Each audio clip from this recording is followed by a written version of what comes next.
Hello, I'm Dick Heller. I'm one of the founders of Peoples-uni, and I've been asked to say a little bit about how Peoples-uni came to start. Just a little bit of my background. I'm a physician, general internal medicine, and epidemiologist, and I first got involved in international health through the International Clinical Epidemiology Network, funded by Rockefeller Foundation, to help build capacity in developing countries. We had 26 medical schools across a number of continents, and we brought people to the training centres to teach them about what was then called clinical epidemiology, and is now really called evidence-based medicine. As part of that program, some of the students who came from countries where there were political problems didn't return to their countries from the training centres, and that led to the idea of setting up distance learning programs. So we started a distance learning program in Newcastle, but I always wanted to convert that to an online course because it would be more efficient than just having to send out reams and reams of paperwork. When I moved to the University of Manchester, I was able to set up a master's course in public health. Actually, we called it Masters in Population Health Evidence, where we could run the whole course by online, a distance learning course fully online, and it was actually the first online master's course in public health in the UK at the time. When I left Manchester, the accountant in the medical school decided that the fees were too low and doubled the fees for overseas students, which annoyed me because it meant that many of the people who would benefit from the program could not take it. At that time, there were some interesting developments. First of all, the internet was booming. Secondly, there were a number of open education resources being developed and made available, so you could use resources which were best practice worldwide and incorporate them in your own education program.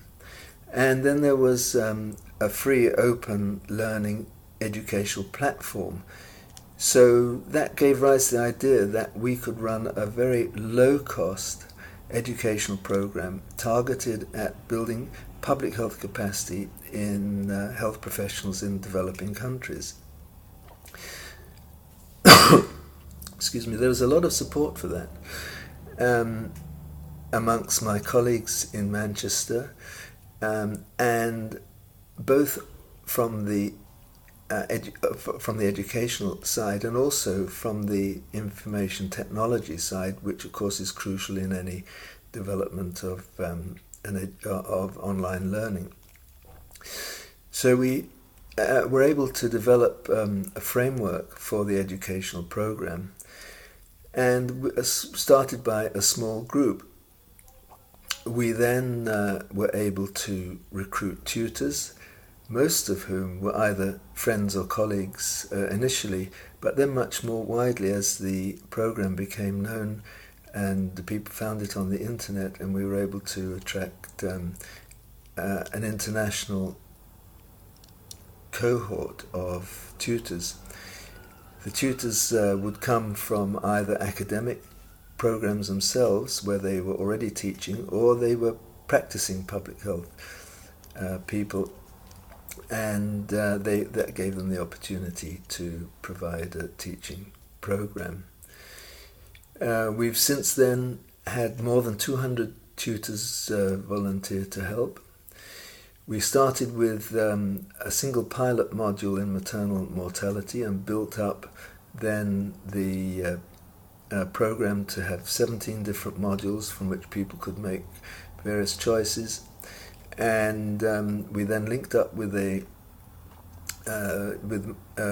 another university in Manchester to provide the academic qualification for the students to the Master of Public Health.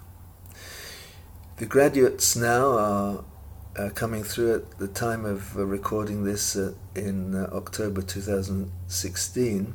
We've had 110 graduates, and many of the graduates are themselves becoming tutors and student support officers in the program, and many are performing excellent research and collaborative research with other alumni.